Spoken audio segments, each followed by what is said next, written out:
Hi students, आदर्श के YouTube channel पर आप सबका हार्दिक स्वागत है।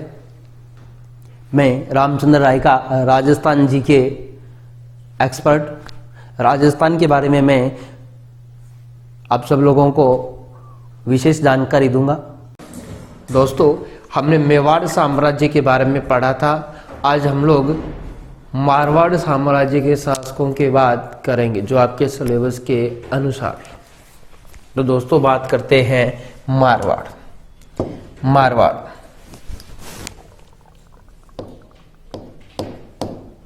मारवाड़ के राठौड़। दोस्तों, मारवाड़ में जिस वंश ने शासन किया था उस वंश का नाम है मारवाड़ के राठौड़। कौन सा वंश है? राठौड़ वंश है। दोस्तों, मारवाड़ की बात करें तो मारवाड़ शब्द बना है मरुवाड़ से। किन से बना है? मरुवाड़, यानी मरुस्थलीय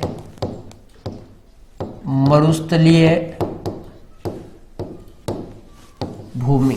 क्या होता है? मरुस्थलीय भूमि। मरुस्थलीय भूमि से दोस्तों बना है मरुवाड़ से क्या बना है? मारवाड़ बना है। दोस्तों, मरुवाड़ की बात करें तो इनका शाब्दिक अर्थ ये भी होता है मरु का मतलब होता है मृत्यु का प्रदेश। क्या होता है? मृत्यु का प्रदेश भी होता है। तो मरुवाड़ की बात करें तो मरुवाड़ से बना है मरुस्थलीय भूमि, और मरुस्थलीय भूमि के क्षेत्र को क्या कहा गया? प्राचीन काल में मारवाड़ कहा गया।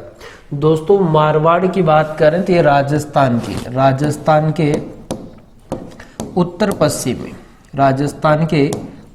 पश्चिम में स्थित है। दोस्तों, ये मारवाड़ रियासत राजस्थान के उत्तर पश्चिमी दिशा में स्थित है। प्रशासनिक रूप से वर्तमान में दोस्तों मारवाड़ की बात करें तो वर्तमान में मारवाड़ देखना दोस्तों, वर्तमान में हम मूल रूप से पढ़ते हैं जोधपुर। कौन सा? जोधपुर। प्रशासनिक वर्तमान में प्रशासन की दृष्टि से बात करें तो जोधपुर के अलावा दोस्तों बाड़मेर। कौन सा?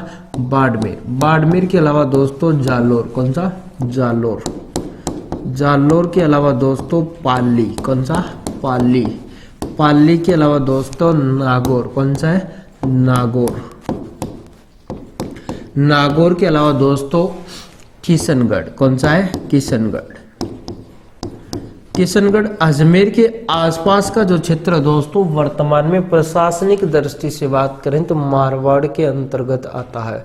दोस्तों, इन जिलों में प्राचीन काल में जिस रियासत का विकास हुआ था उस रियासत को दोस्तों बोला जाता था, जिस प्रदेश को बोला जाता था दोस्तों मारवाड़। क्या बोला जाता था? मारवाड़ बोला जाता था। मारवाड़ में जिस वंश ने दोस्तों शासन किया है उस वंश का नाम है राठौड़। कौन सा वंश है? राठौड़ वंश ने दोस्तों यहाँ शासन किया है। तो दोस्तों, प्रशासनिक दृष्टि से जो मारवाड़ है, जोधपुर है, बाड़मेर है, पाली है और ये नागौर है, किशनगढ़ है। इनके अलावा दोस्तों इन्हीं का एक केंद्र और विकसित हुआ था जिसका नाम था दोस्तों बीकानेर। कौन सा था? बीकानेर। यही बीकानेर है दोस्तों मारवाड़ के राठौड़ों के द्वारा दोस्तों बसाया गया था। दोस्तों, यहाँ से राठौड़ वंश की बात करें, राठौड़ वंश के बारे में जानकारी मिलती है दोस्तों कि राठौड़ शब्द है। दोस्तों, राठौड़ शब्द संस्कृत भाषा के, कौन से भाषा के? संस्कृत भाषा के। यानी जो राठौड़ शब्द है दोस्तों ये राजपूत शब्द यानी राजपूत जाति के लिए प्रयुक्त हुआ है। इन्हें संस्कृत भाषा में कहा जाता है राष्ट्रकूट। क्या कहा जाता है? राष्ट्रकूट कहा जाता है। दोस्तों, राष्ट्रकूट से अपभ्रंश होकर बना है रटउड। क्या बना है? उड। और दोस्तों रट उड से धीरे धीरे रट उड बन गया। रट उड से धीरे धीरे दोस्तों कालांतर में इसी जाति को यानी इसी राजपूत जाति को क्या कहा गया? राठौड़ कहा गया। तो दोस्तों जो प्राचीन जो ग्रंथ है उन ग्रंथों में जानकारी मिलती है कि राठौड़ शब्द संस्कृत भाषा यानी राठौड़ शब्द एक राजपूत जाति के लिए प्रयुक्त हुआ है जिन्हें संस्कृत भाषा में कहा जाता है राष्ट्रकूट। क्या कहा जाता है? राष्ट्रकूट। इस राष्ट्रकूट का अपभ्रंश होकर दोस्तों राष्ट्रकूट का अपभ्रंश होकर रटउड बना। रटउड से धीरे धीरे इसे क्या कहा जाने लगा? राठौड़ कहा जाने लगा। क्या कहा जाने लगा? राठौड़ कहा जाने लगा। तो दोस्तों ये क्षेत्र जोधपुर, बाड़मेर, जालोर, पाली, नागौर, किशनगढ़, बीकानेर, इन क्षेत्र में जिस राजवंश ने शासन किया था उस राजवंश का नाम क्या दोस्तों? राठौड़ है। कौन सा राजवंश है दोस्तों? राठौड़ राजवंश है। तो दोस्तों हम लोग पढ़ते हैं कि राठौड़ों की उत्पत्ति को लेकर दोस्तों बात करें तो कुछ इतिहासकार ऐसे हैं इन्हें सूर्यवंशी बताते हैं, परंतु राठौड़ों के बारे में सटीक जानकारी देते हैं दोस्तों मोहनोत नैन्सी। कौन देते हैं? मोहनोत नैन्सी। मोहनोत नैन्सी की बात करें तो दोस्तों मोहनोत नैन्सी लिखता है कि ये राठौड़ दोस्तों जैसे बात करें भारत का यानी इस प्रकार से दोस्तों भारत के क्षेत्र की बात करें, देखना भारत के क्षेत्र की, भारत का जो ये क्षेत्र दोस्तों ये दोस्तों भारत में एक रियासत हुई थी जिस रियासत का नाम था कन्नौज। कौन सी रियासत थी दोस्तों? कन्नौज रियासत थी। कौन सी थी? कन्नौज रियासत थी दोस्तों, ध्यान से रखना कन्नौज रियासत थी। कौन सी थी? कन्नौज थी। यहाँ दोस्तों कन्नौज पड़ता है यहाँ इस क्षेत्र के कन्नौज। दोस्तों कन्नौज की बात करें तो कन्नौज में शासक था गहडवाल वंश का, और गहडवाल वंश का शासक था दोस्तों जयचंद। क्या नाम था? जयचंद गहडवाल। जयचंद गहडवाल कौन सा शासक था दोस्तों? जयचंद गहडवाल था। कन्नौज का शासक था जिसका नाम क्या था? जयचंद गहडवाल। जयचंद गहडवाल कन्नौज का शासक था। इनके बारे में लिखा है दोस्तों, किसने लिखा है? मोहनोत नैन्सी ने लिखा है। किसने लिखा है? मोहनोत नैन्सी ने लिखा है। क्या लिखा है मोहनोत नैन्सी ने? देखना अभी मैं आप लोगों को बताऊंगा दोस्तों। देखना मोहनोत नैन्सी क्या लिखते हैं इनके बारे में। मोहनोत नैन्सी यानी यहाँ एक रियासत पड़ती है जिसका नाम क्या है?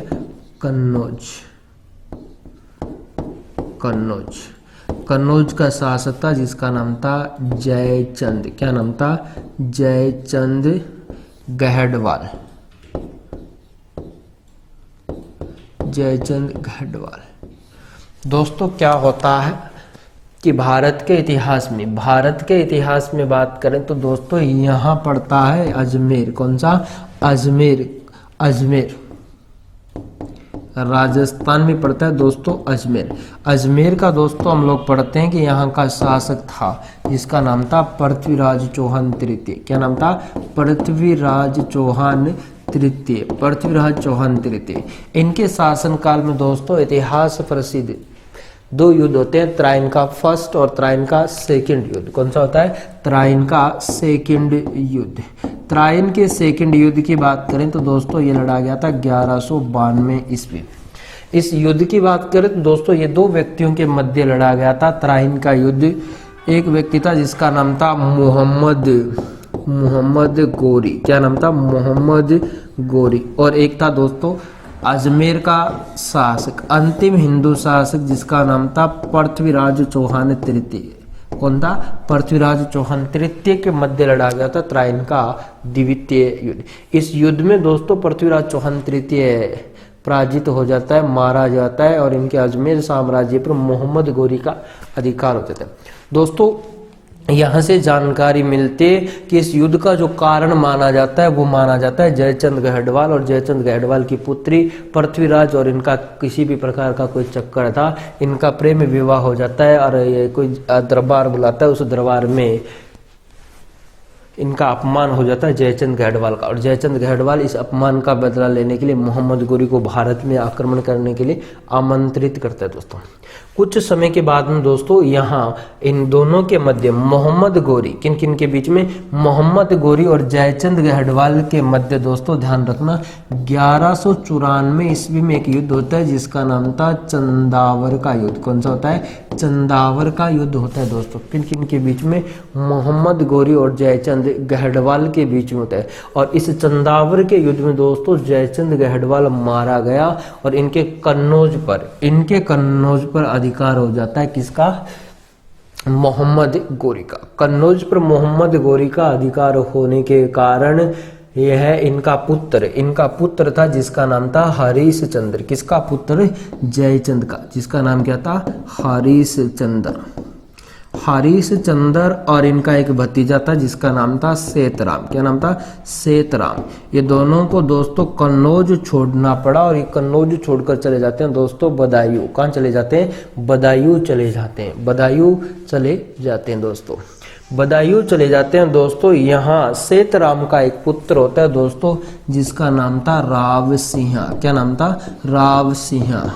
राव सिंह दोस्तों यहाँ 200 सैनिकों के साथ, कितने सैनिकों के साथ? 200 सैनिकों के साथ में दोस्तों तीर्थ यात्रा पर निकल जाता है। किन पर निकल जाता है? तीर्थ यात्रा पर निकल जाता है। राव सिंह द्वारिका की तीर्थ यात्रा करके और राजस्थान में प्रवेश करता है। राजस्थान में हम लोग पढ़ते हैं पुष्कर। कौन सा? पुष्कर। और पुष्कर दोस्तों कहाँ है? अजमेर। राजस्थान का सबसे रंगीला मेला कहाँ लगता है? अजमेर में लगता है दोस्तों। यहाँ पुष्कर आ जाता है। कौन आ जाता है दोस्तों? पुष्कर आ जाता है दोस्तों राव सिंह। कितने सैनिकों के साथ आता है दोस्तों? 200 सैनिकों के साथ। कितने सैनिकों के साथ आता है? 200 सैनिकों के साथ पुष्कर आ जाता है। यहाँ पुष्कर में इस समय दोस्तों मुस्लिम आक्रमणकारियों का क्या हो रहा है? आक्रमण हो रहा है। और यहाँ जो जाति थी वो थी पुष्कराणा ब्राह्मण। कौन सी? वो पुष्कराणा ब्राह्मण पीड़ित थे मुस्लिमों के आक्रमण से। और यह लोग संपर्क करते हैं राव सिंह से। मेले में इधर उधर घूमते इनसे मुलाकात हो जाती है और राव सिंह बोलता है कि मैं कन्नौज का वो हूँ, इस प्रकार, यानी कन्नौज का शासकुन मेरा ये भुजबल है, ये मेरी सेना है, ये है। इस प्रकार इनकी मेलजोल होती है। ये ब्राह्मण परेशान थे मुस्लिम आक्रमणकारी से। इन ब्राह्मणों ने कहा कि आप हमें मुस्लिम आक्रमणकारियों से मुक्ति दिला दीजिए, हम आपको क्षेत्र दे देंगे, हम अपना आपको यानी हमारा आपको नेता चुन लेंगे। और इस प्रकार पुष्कराणा ब्राह्मणों को इन्होंने मुक्ति दिलाई थी मुस्लिम आक्रमणकारियों से। मुस्लिम आक्रमणकारियों से मुक्ति दिलाने के कारण ब्राह्मणों ने अपना नेता चुन लिया। किसको चुन लिया? राव सिंह। दोस्तों ये राव सिंह पाली और बाड़मेर का जो बीच का क्षेत्र है, पाली बाड़मेर के मध्यवर्ती क्षेत्र में आकर अपना छोटा सा राज्य स्थापित करता है। और इसी राव सिंह ने मारवाड़ प्रदेश में 1240 ईस्वी के आसपास मारवाड़ में एक वंश की नींव डाली थी जिस वंश का नाम है राठौड़। तो दोस्तों मारवाड़ के राठौड़ों की बात करें तो कन्नौज के शासक जयचंद गढ़वाल के संतान माने जाते हैं। और ये कौन बनाता है? मोहनोत नैन्सी। इसे मोहनोत नैन्सी की दोस्तों बात करें तो इसे राजस्थान का अबुल फजल कहते हैं। क्या कहते हैं? राजस्थान का अबुल फजल कहते हैं। इसने 2 ग्रंथ लिखे थे, मोहनोत नैन्सी विख्यात मारवाड़ रियासत परगना। ये दोस्तों जोधपुर के जसवंत सिंह फर्स्ट के दरबारी कवि थे दोस्तों। राजस्थान में सर्वप्रथम जनगणना का उल्लेख भी किसने किया? मोहनोत नैन्सी ने किया। यही मोहनोत नैन्सी बता रहे दोस्तों कि ये कन्नौज के शासक जयचंद गढ़वाल की संतान थी। यही डॉक्टर कर्नल जेम्स टोड ने बताया दोस्तों। कर्नल जेम्स टोड ने इन्हें कन्नौज के शासकों के बताया दोस्तों। ओझा इन्हें बदायूं के राठौड़ों की संतान बताता है दोस्तों। दयालदास की ख्यात में इन्हें सूर्यवंशी लिखा गया। क्या लिखा गया? सूर्यवंशी लिखा गया दोस्तों दयालदास की ख्यात में। किनको? राठौड़ वंश के शासकों को। किनको? राठौड़ वंश के शासकों। दोस्तों भाटों ने इन्हें हिरण्य कश्यप की संतान माना। चारणों और भाटों की बात करें तो दोस्तों राठौड़ वंश के शासकों को हिरण्य कश्यप की संतान मानते हैं। इस प्रकार दोस्तों घटनाक्रम हुआ था। इस प्रकार राव सिंह ने राजस्थान 1240 ईस्वी में राठौड़ साम्राज्य की स्थापना की थी। कब की थी? 1240 में। तो दोस्तों राठौड़ वंश का राठौड़ साम्राज्य का। राठौड़ साम्राज्य की बात करें तो दोस्तों इसका संस्थापक, किसका संस्थापक दोस्तों? राठौड़ साम्राज्य का कौन हो गया? राव सिंह। कौन हो गया?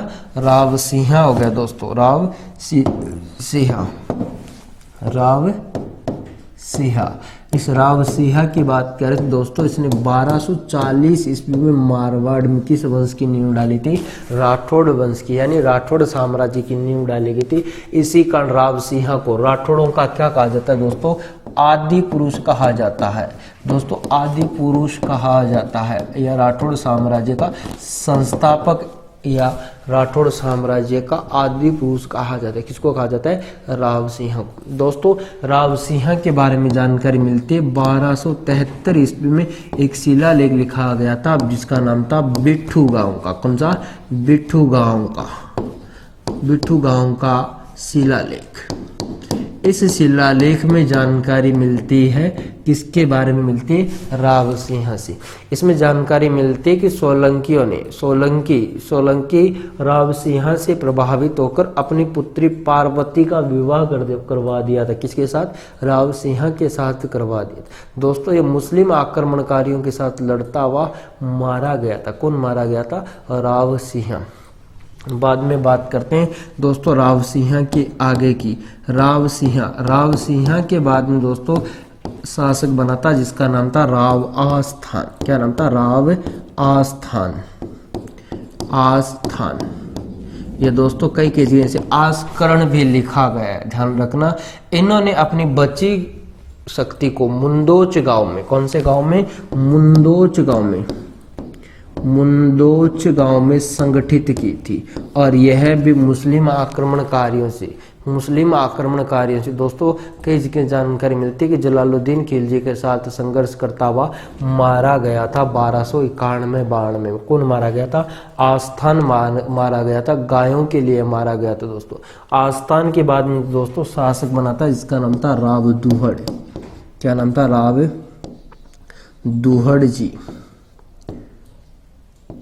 दुहड़ जी। कौन बनता है? राव दुहड़ जी शासक बनता है दोस्तों। राव दुहड़ जी कौन बनता है? राव दुहड़ जी। दोस्तों राव दुहड़ जी की बात करें तो यह एक कर्नाटक से, कहां से लेकर आया था? कर्नाटक से दोस्तों एक देवी है जिसका नाम है चक्रेश्वरी देवी। कौन सी देवी? चक्रेश्वरी देवी की मूर्ति लाता है और मूर्ति लाकर बाड़मेर के, कौन से गांव में? बाड़मेर का एक गांव पड़ता है दोस्तों। बाड़मेर का एक गांव है जिसका नाम है नागाना गांव। कौन सा है? नगाना गांव दोस्तों। यहाँ एक मूर्ति स्थापित करवाता है और वो जो मूर्ति जो कर्नाटक में चक्रेश्वरी के नाम से जानी जाती थी वो राजस्थान में जानी गई नागणेची माता के नाम से। किस नाम से दोस्तों? नागणेची माता की काष्ठ की मूर्ति बनाकर नगाना गांव में स्थापित करवाई थी। किसने करवाई थी? राव दुहड़ जी ने करवाई थी दोस्तों। यही नागणेची माता दोस्तों देखना राठौड़ वंश के शासकों की कुल देवी है। किस वंश की? राठौड़ वंश की। राठौड़ वंश की कुल देवी। राठौड़ वंश की कुल देवी की बात करें तो दोस्तों राठौड़ वंश की कुल देवी है वो कौन सी माता है? नागणेची माता है। कौन सी? नागणेची। इनका मूल मंदिर है नगाना गांव बाड़मेर। कहाँ है? नगाना गांव बाड़मेर। दोस्तों राठौड़ों की आराध्य देवी, किसकी आराध्य देवी? राठौड़ वंश के शासकों के, राठौड़ वंश के शासकों की आराध्य देवी। कौन सी देवी? आराध्य देवी की बात करें तो दोस्तों वो है चामुंडा माता। कौन सी माता है? चामुंडा माता। राठौड़ वंश के शासकों की कुल देवी नागणेची माता है। राठौड़ वंश के शासकों की आराध्य देवी है वो कौन सी? चामुंडा माता है दोस्तों, इनका मंदिर जोधपुर में। आप लोगों ने सुना होगा कि 2008 में भगदड़ मचने के कारण यहाँ लगभग 278 लोगों के आसपास मृत्यु हो गई थी। इस घटनाक्रम की जांच के लिए एक आयोग गठित किया गया जिसका नाम है जसराज चोपड़ा आयोग। कौन सा आयोग है? जसराज चोपड़ा आयोग गठित किया गया था दोस्तों। यही चामुंडा माता है दोस्तों, राठौड़ वंश की आराध्य देवी है। इनका मंदिर जोधपुर में राव जोधा ने बनाया था। और ये नागणेची माता, इनका मूल मंदिर नगाना गांव में जोधपुर दुर्ग में भी दोस्तों राव जोधा ने बनवाया था। इनके अलावा दोस्तों बीकानेर में पवनपुरी नामक स्थान पर नागणेची माता का मंदिर बना हुआ है। दोस्तों राठौड़ वंश के शासकों के जो आराध्य देवता या जो कुल देवता, जो कि मानसिंह के समय नाथ संप्रदाय के गुरु थे और आयस देवनाथ को संरक्षण दिया था। दोस्तों मेवाड़ के शासक पाशुपति शैव धर्म से संबंधित थे और यहाँ नाथ संप्रदाय का प्रभाव दिखाई देता है मारवाड़ के राठौड़ों पर। किनसे? मारवाड़ के राठौड़ों पर नाथ संप्रदाय का प्रभाव दिखाई देता है। मारवाड़ के शासक मानसिंह ने नाथ संप्रदाय को संरक्षण देकर महामंदिर नाथ मठ का निर्माण करवाया था जोधपुर में। दोस्तों ध्यान रखना। तो यहाँ तक आगे की बात करते हैं दोस्तों। आगे दोस्तों इसी के दुहड़ जी के भाई थे जिसका नाम था राव धांधल जी। दोस्तों राव धांधल जी कौन थे? राव धांधल जी। इन्हीं धांधल जी की बात करें दोस्तों, एक पुत्र की प्राप्ति हुई थी और उसका नाम था पाबू जी। क्या नाम था? पाबू जी। दोस्तों ध्यान से देखना, पाबू जी का जो संबंध है मारवाड़ के राठौड़ों से। दोस्तों राजस्थान के प्रसिद्ध पंच पीरों में से एक गिना जाता है। हम लोग पढ़ते हैं कि राजस्थान में पंच पीरे पाबू, यानी पाबू मेहा हड़बू गोगा जेहा पधारो रामदेव पांचों पीर, यानी पाबू जी है, रामदेव जी है, गोगा जी है, मेहा जी मांगले और हड़बू जी है। दोस्तों राजस्थान में 5 पंच पीर हैं जिनमें से पाबू जी का संबंध राठौड़ वंश से। किस वंश से? राठौड़। दोस्तों इनकी घोड़ी का नाम था केसर कालमी थी। दोस्तों इन्हें राजस्थान में ऊंटों के देवता भी कहा जाता है। दोस्तों ऊंटों का देवता भी कहा जाता है, ध्यान रखना दोस्तों। आगे की कहानी पढ़ते हैं दोस्तों। आगे कालांतर में दोस्तों जानकारी मिलती है राव मालदेव के बारे में। दोस्तों राव मलिनाथ के बारे में। किसके बारे में? मलिनाथ के बारे में। मलिनाथ जी का भी संबंध दोस्तों इन्हीं से। इनका जो प्रसिद्ध जो स्थल है वो है तिलवाड़ा बोलते हैं दोस्तों। कौन सा? तिलवाड़ा, जो कि कौन सी नदी के किनारे? लूणी नदी के किनारे। राजस्थान का सबसे प्राचीन जो पशु मेला, राजस्थान का सबसे प्राचीन जो पशु मेला लगता है वो पशु मेला कहाँ लगता है दोस्तों? पशु मेला लगता है तिलवाड़ा में। क्या? तिलवाड़ा में लगता है, लूणी नदी के किनारे। किसका लगता है? मलिनाथ जी का लगता है। किसका? मलिनाथ जी का। दोस्तों यहाँ जो क्षेत्र प्रसिद्ध हुआ था उसका नाम था मालानी। क्या नाम था? मालानी परगना। मलिनाथ जी के नाम पर पड़ा था परगना। मालानी परगना क्षेत्र किसके लिए प्रसिद्ध है? मलिनाथ जी के नाम पर। और यहाँ सर्वाधिक जो थारपारकर नस्ल की और मलानी नस्ल की, यानी थारपारकर जो नस्ल होती है वो होती है गाय की, जो पाकिस्तान के सीमावर्ती क्षेत्र में पाई जाती है। और एक घोड़ा है मालानी नस्ल का। कौन सा? मालानी नस्ल का घोड़ा का यहाँ क्रय विक्रय होता है। दोस्तों इनके बाद में आगे की जानकारी बात करें तो कालांतर में शासक बनता है जिसका उल्लेख मिलता है राव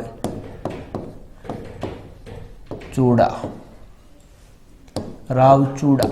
इनका दोस्तों शासन काल की बात करें तो इनका शासन काल 1384 ईस्वी से 1384 ईस्वी से लेकर, और ये शासक रहे थे दोस्तों 1423 ईस्वी तक। कौन शासक रहे थे? रावचूड़ा शासक रहे थे। कौन रहे थे? रावचूड़ा मारवाड़ के शासक रहे थे। दोस्तों इनके समय की बात करें तो इनके समय मारवाड़ का जो मुख्य केंद्र था वो था मंडोर। कौन सा था? मंडोर मारवाड़ का मुख्य केंद्र था। दोस्तों मंडोर पर जो अधिकार था वो था इंदा प्रतिहार का। किसका था? इंदा प्रतिहार का। इस इंदा प्रतिहार पर दोस्तों क्या होता है? मुस्लिम आक्रमण। क्या होता है? मुस्लिम आक्रमण। और मुस्लिम आक्रमणकारियों ने मुस्लिम आक्रमणकारी की बात करें तो दोस्तों इन्होंने अधिकार कर लिया, इंदा प्रतिहार को पराजित करके मंडोर पर अधिकार कर लिया।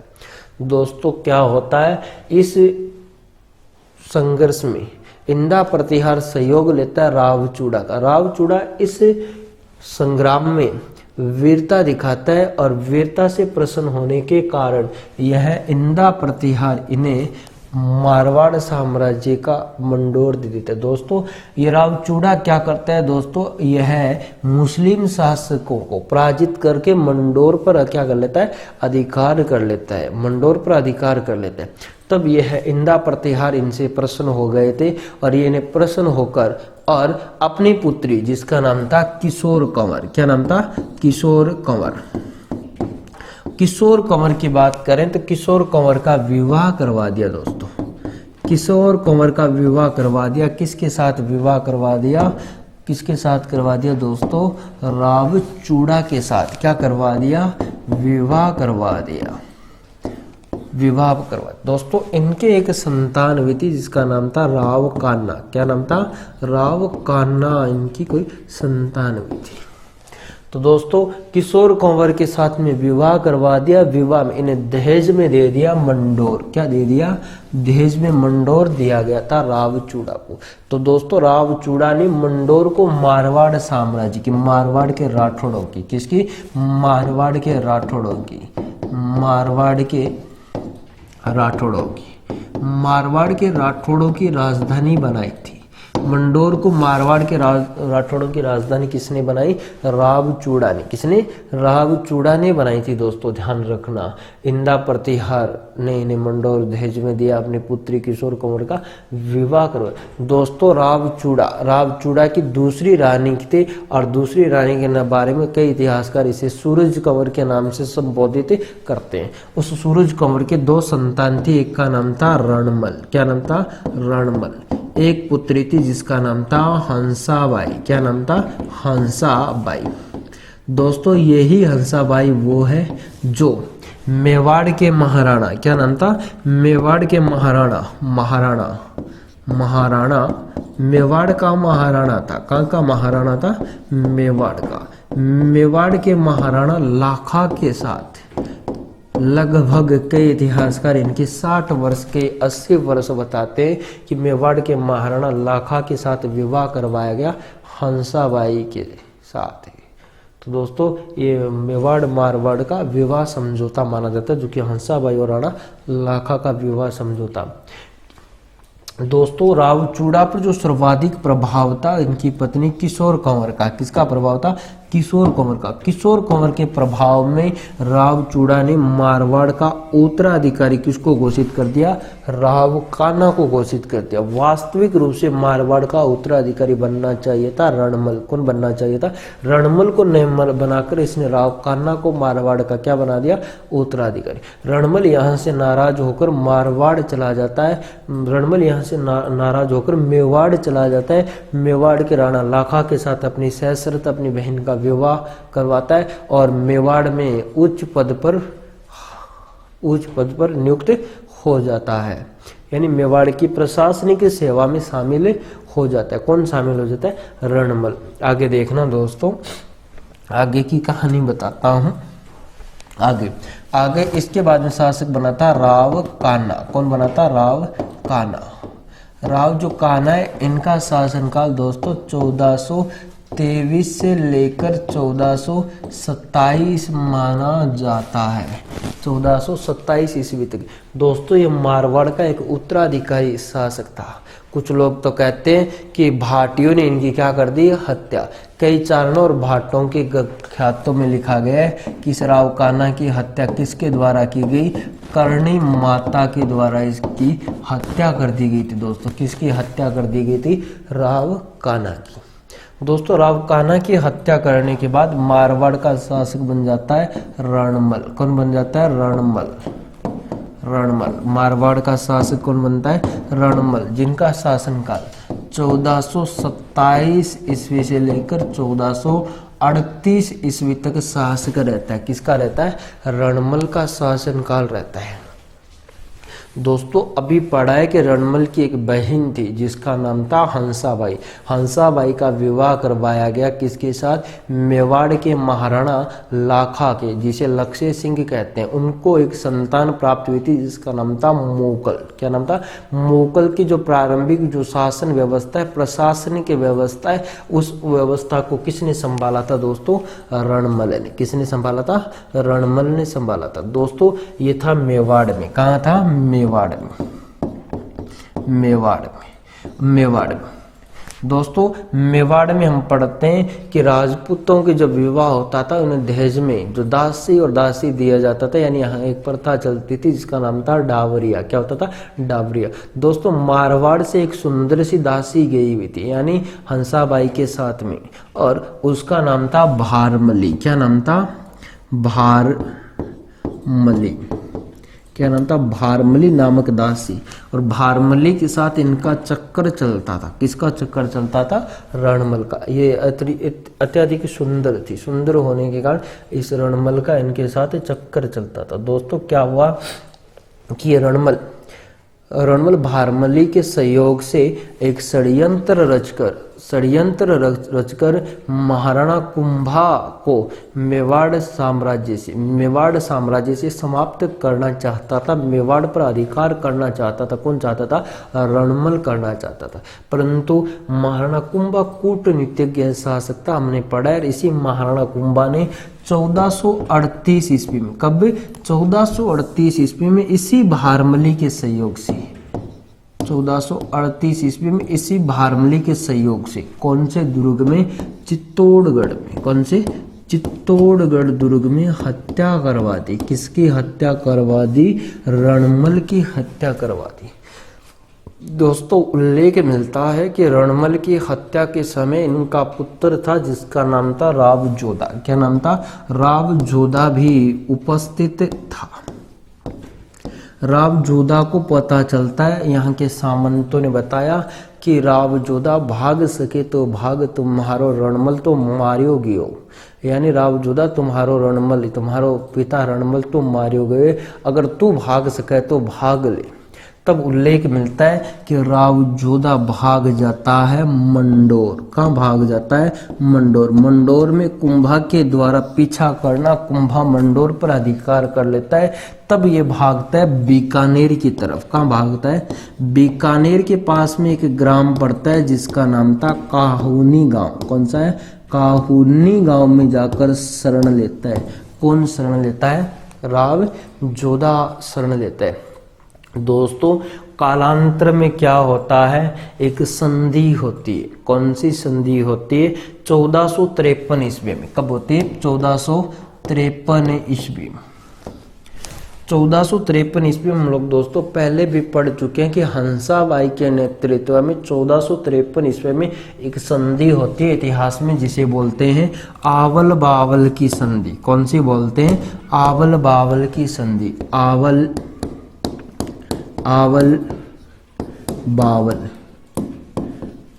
बावल की संधि बोलते हैं दोस्तों। कब हुई थी, 1453 ईस्वी में हुई थी। दोस्तों किन किन के मध्य हुई थी, मारवाड़ मेवाड़ के मध्य। किन किन के मध्य, मारवाड़ मेवाड़, यानी मारवाड़ और इधर कौन सी रियासत थी, मेवाड़। कौन सी थी, मेवाड़। हाँ दोस्तों अलग से ही इनकी चर्चाएं कर लेते हैं, देखते हैं, अलग से ही इनकी चर्चाएं करते हैं। दोस्तों हम जिस संधि की बात करते हैं वो है हमारी आवल बावल की संधि। आवल बावल की संधि आवल बावल की संधि कब हुई थी दोस्तों? 1453। कब हुई थी? 1453 ईस्वी में हुई थी दोस्तों। किन किन के मध्य भी बात करते हैं, किन किन के मध्यवर्ती बात करते हैं दोस्तों? मारवाड़। मारवाड़ एक रियासत कौन सी थी? मारवाड़। दूसरी रियासत कौन सी दोस्तों? मेवाड़। कौन सी थी? मेवाड़। मेवाड़ और मारवाड़ रियासत के मध्य दोस्तों देखना यहाँ का शासक कौन था? मारवाड़ का शासक की बात करें तो उसका नाम था राव जोधा। क्या नाम था? राव जोधा। इधर दोस्तों मेवाड़ का जो शासक था उसका नाम था राणा कुंभा। कौन था? राणा कुंभा। राणा कुंभा था दोस्तों। मेवाड़ मारवाड़ संधि होती, इस संधि का जो निर्धारण किया गया था दोस्तों, यहाँ यानी इधर एक पेड़ है, इधर से एक पेड़ है, और इन दोनों के बीच में दोस्तों एक दुर्ग पड़ता है, जिस दुर्ग का नाम था सोजत। कौन सा था? सोजत का दुर्ग। कौन सा दुर्ग था? सोजत का। देखना सोजत दुर्ग कौन सा है? सोजत। दोस्तों ये सोजत का दुर्ग पड़ता है पाली में। कहाँ पड़ता है? पाली। दोस्तों यहाँ एक पेड़ था इस प्रकार का, और इधर भी एक पेड़ था दोस्तों, और उस पेड़ की बात करें तो वो था यानी इस प्रकार का, यहाँ भी एक पेड़ था इधर। ये तो था मेवाड़ रियासत की तरफ आंवल का पेड़। कौन सा? आंवल का। और ये था बावल का। कौन सा था? बावल का। बावल का यानी जिसे हम अपनी देसी भाषा में बोलते हैं बब्बुल। क्या बोलते हैं? बब्बुल। यानी आवल बावल के पेड़ से इन दोनों साम्राज्य की सीमा निर्धारित की गई थी सोजत दुर्ग पाली से। और दोस्तों इसके साथ इन दोनों के मध्य वैवाहिक संबंध स्थापित कर दिया गया था। हंसाबाई नहीं चाहती थी कि भविष्य में इनके मध्य किसी भी प्रकार का कोई संघर्ष हो, तब हंसाबाई इनके मध्य वैवाहिक संबंध स्थापित करवा देते। दोस्तों मारवाड़ के राव जोधा, जोधा की एक पुत्री थी जिसका नाम था श्रृंगारदे। क्या नाम था? श्रृंगारदे। श्रृंगारदे का दोस्तों विवाह करवाया गया था राणा कुंभा के। किसके? राणा कुंभा के पुत्र जिसका नाम था रायमल। क्या नाम था? रायमल के साथ विवाह करवाया। किसका? श्रृंगारदे और रायमल का विवाह करवा दिया गया था। इसी के तहत इन दोनों के मध्य दोस्तों संधि हुई थी इतिहास में, जिसे क्या बोलते हैं? आवल बावल की संधि बोलते हैं। आशा करता हूं दोस्तों यहाँ तक की कहानी आप लोगों के समझ में आई। दोस्तों आगे चलता हूं, मैं आगे की कहानी के बारे में चर्चाएं करता हूं। दोस्तों देखना, अब पढ़ते हैं राव जोधा यानी राव कान्हा की तो हमने पढ़ा है, रणमल पढ़ा है। रणमल का ही पुत्र है जिसका नाम क्या? राव जोधा। और हमने अभी पढ़ा है कि रणमल की हत्या 1438 में कर दी। तब जोधा कब से कब तक शासक रहेगा? 1438 से लेकर 1489 ईस्वी तक मारवाड़ का शासक रहा था। कौन रहा था? राव जोधा रहा था दोस्तों। कौन रहा था? राव जोधा। दोस्तों जोधा प्रारंभिक जो अपनी शासन व्यवस्था संचालित करता है वो तो करता है मंडोर से। कहां से करता है? मंडोर से। यानी शासक बनाता प्रारंभिक अपनी शासन व्यवस्था मंडोर से संचालित करता है। मंडोर पर मेवाड़ का अधिकार हो गया था। फिर यह कुछ समय तक भटकता रहा। फिर हमने पढ़ा है आवल बावल की संधि होगी। आवल बावल की संधि 1453 में हुई थी। 1453 के बाद में दोस्तों इन्होंने अपने साम्राज्य की वास्तविक शासन व्यवस्था संभाली थी। इसी राव जोधा की बात करें तो दोस्तों इसने 1459 ईस्वी में, कब? 1459 ईस्वी में। कब दोस्तों? 1459 ईस्वी में इन्होंने एक शहर की नींव डाली थी जिसका नाम था जोधपुर। कौन सा शहर है? जोधपुर शहर की स्थापना की थी। किसने की थी? राव जोधा ने। कब की थी? 1459 ईस्वी में। कब की थी? 1459 ईस्वी में। दोस्तों इसी जोधपुर में इन्होंने एक दुर्ग बनाया था जिसका नाम था मेहरानगढ़। क्या नाम था? मेहरानगढ़। कौन सा दुर्ग बनाया? मेहरानगढ़ दुर्ग का निर्माण करवाया था 1459 में।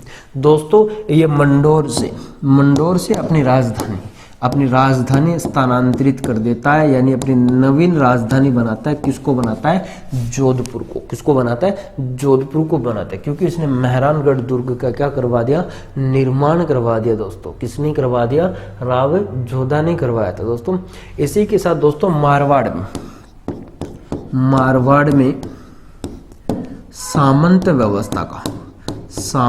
व्यवस्था यानी नौकरशाही का, मारवाड़ में सामंत व्यवस्था या नौकरशाही का संस्थापक कौन है दोस्तों? संस्थापक राव जोधा। कौन है? राव जोधा। मारवाड़ में नौकरशाही या सामंत जो व्यवस्था है उसका जो संस्थापक माना जाता है दोस्तों राव जोधा। वास्तविक संस्थापक राव जोधा माना जाता है दोस्तों। कई इतिहासकारों ने उल्लेख किया कि सामंत व्यवस्था की नींव राव मालदेव, सामंत व्यवस्था की जो नींव है वो डाली गई थी किसके द्वारा? राव चूड़ा के द्वारा। और वास्तविक जो संस्थापक कहलाता है वो कौन कहलाता है? राव जोधा कहलाता है दोस्तों। कौन कहलाता है? राव जोधा कहलाता है दोस्तों। इसने एक दुर्ग बनाया था जिस दुर्ग का नाम क्या है? मेहरानगढ़। कौन सा बनाया? मेहरानगढ़ दुर्ग बनाया। इस दुर्ग के बारे में देखना दोस्तों, कौन सा दुर्ग बनाया इसने? मेहरानगढ़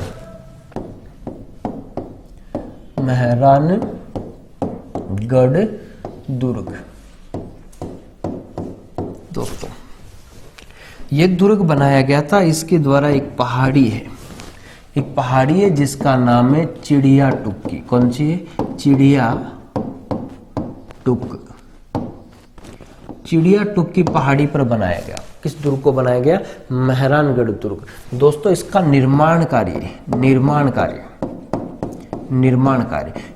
कार्य की बात करें तो दोस्तों इनका जो निर्माण कार्य करवाया गया था वो करवाया गया था 1459 में। कब करवाया गया? 1459 में दोस्तों। ऐसी मान्यता है कि इसकी नींव रखी गई थी चारणी देवी, और चारणी देवी है दोस्तों जिसका नाम है करणी माता। क्या नाम है? करणी माता के द्वारा इस दुर्ग की क्या रखी गई थी दोस्तों?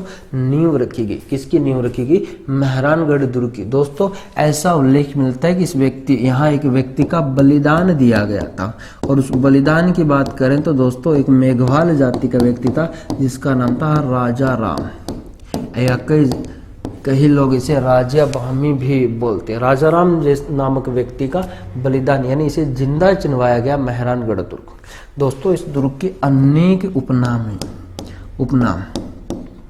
दोस्तों उपनाम की बात करें तो इसे कहा जाता है कागमुखी दुर्ग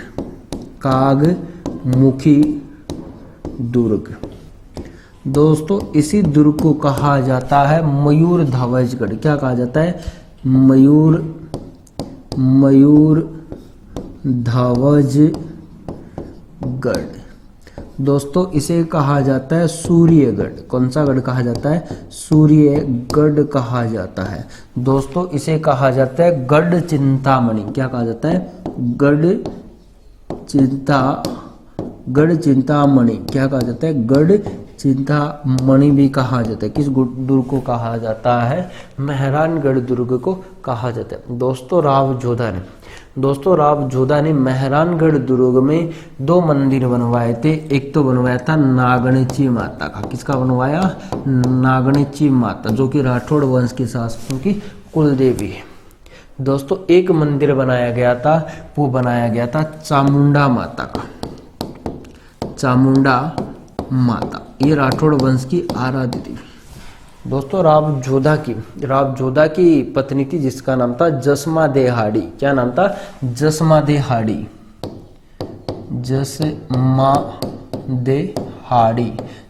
देहाड़ी ने यहाँ एक जोधपुर दुर्ग में एक तालाब बनाया था जिसका नाम था रानीसर तालाब। कौन सा? रानीसर तालाब का निर्माण करवाया गया था जसवंत या जसमा देहाड़ी के द्वारा करवाया गया दोस्तों। इस दुर्ग के बारे में कर्नल जेम्स टोड लिखता है कि यह दुर्ग इतनी दुर्भेद्यता पर, यानी इतनी ऊंचाई पर बना हुआ है कि राव जोधा का पुत्र अपनी सल्तनत पर इस दुर्ग की खिड़कियों से नजर रख सकता है। दोस्तों इसी के बारे में फर्ग्यूसन ने कहा है कि इस दुर्ग का निर्माण परियों या फरिश्तों या देवताओं ने करवाया है। दोस्तों इसी के बारे में दोस्तों उल्लेख मिलता है कि इसे विश्व का 8वां अजूबा भी कहा गया। क्या कहा गया? विश्व का 8वां अजूबा भी कहा गया था दोस्तों। तो ये इस प्रकार से रावजोधा ने बनवाया था। दोस्तों हम लोग पढ़ते हैं कि राजस्थान में मारवाड़ शासकों के 3 केंद्र है। मारवाड़ के राठौड़ों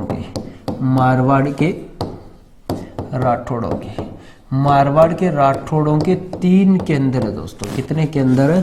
3 केंद्र हैं। ध्यान से देखना दोस्तों, 3 केंद्र। कितने केंद्र हैं? 3 केंद्र। कौन कौन से हैं दोस्तों? एक तो जोधपुर, अभी हमने पढ़ा है जोधपुर, जिसकी स्थापना हुई थी 1459 में। इसका संस्थापक कौन है?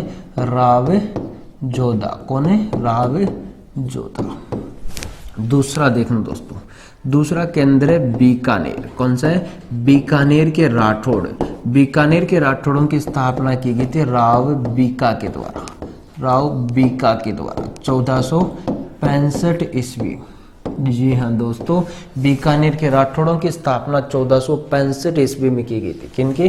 बीकानेर के राठौड़ों की। किनकी? बीकानेर के राठौड़ों की। परंतु दोस्तों बीकानेर शहर की स्थापना की गई थी 1488 में। अक्षय तृतीया को कब की गई थी? अक्षय तृतीया के दिन बीकानेर शहर की स्थापना 1488 ईस्वी में की गई थी। 1488 ईस्वी में किसकी स्थापना की गई? बीकानेर की गई। तीसरा केंद्र दोस्तों किशनगढ़। तीसरा है किशनगढ़ के राठौड़। कौन से राठौड़? किशनगढ़ के राठौड़। किशनगढ़ के राठौड़ों की बात करें तो यहाँ राठौड़ साम्राज्य की स्थापना किशनगढ़ की स्थापना के साथ ही 1609 में किसके द्वारा? किशन सिंह, मोटा राजा उदय सिंह का पुत्र था किशन सिंह। इसने किशनगढ़ के राठौड़ों की स्थापना की थी 1609 में। तो दोस्तों मारवाड़ में राठौड़ साम्राज्य के 3 केंद्र थे, जोधपुर, बीकानेर और किशनगढ़। दोस्तों आशा करता हूँ यहाँ तक का वीडियो आपके समझ में आया होगा। दोस्तों एक बार मैं आपको मेहरानगढ़ दुर्ग देखना। दोस्तों हमने जिस दुर्ग के बारे में बात की थी वो दोस्तों हमारा ये दुर्ग है। कौन सा है? ये दुर्ग है दोस्तों, मेहरानगढ़ दुर्ग। देखना ये दोस्तों ये देखिए मेहरानगढ़ दुर्ग। और इसी के अंतर्गत दोस्तों देखना, इसी के अंतर्गत ये है यानी राजस्थान का जिसे ताजमहल कहा जाता है, जसवंत थड़ा है, सफेद संगमरमर से बना है। किसे बना है? सफेद संगमरमर से बना है, जिसका निर्माण सरदार सिंह ने करवाया था जसवंत सिंह के याद में। ये दोस्तों ये देखिए किस प्रकार से ये बना। राजस्थान का मयूर ध्वजगढ़, राजस्थान का गढ़ चिंतामणि कहलाता है दोस्तों। कौन सा दुर्ग है? ये दुर्ग है दोस्तों मेहरानगढ़ दुर्ग। मेहरानगढ़ दुर्ग है दोस्तों। इस पर हम दोस्तों आगे पढ़ेंगे। मालदेव के समय शेरशाह सूरी ने यहाँ क्या कर दिया था? आक्रमण कर दिया था दोस्तों। यहाँ दोस्तों उन्होंने एक मस्जिद बनाई थी, इसका नाम था तोप मस्जिद या ओलाई मस्जिद के नाम से भी जानते हैं, या सूरी मस्जिद या शेरशाह की मस्जिद के नाम से भी जानते हैं दोस्तों। यहाँ मामा भांजा की छतरी, धन्ना और भिया की छतरी बनी हुई दोस्तों। कीरत सिंह सोढ़ा की भी छतरी बनी हुई दोस्तों। तो दोस्तों आशा करता हूँ यहाँ तक की समझ में। अगला ही जो नेक्स्ट वीडियोज में लेके और आने वाला हूँ दोस्तों, अगला लेक्चर में लेके आने वाला हूँ। तो दोस्तों धन्यवाद, मिलते हैं अगले वीडियो में।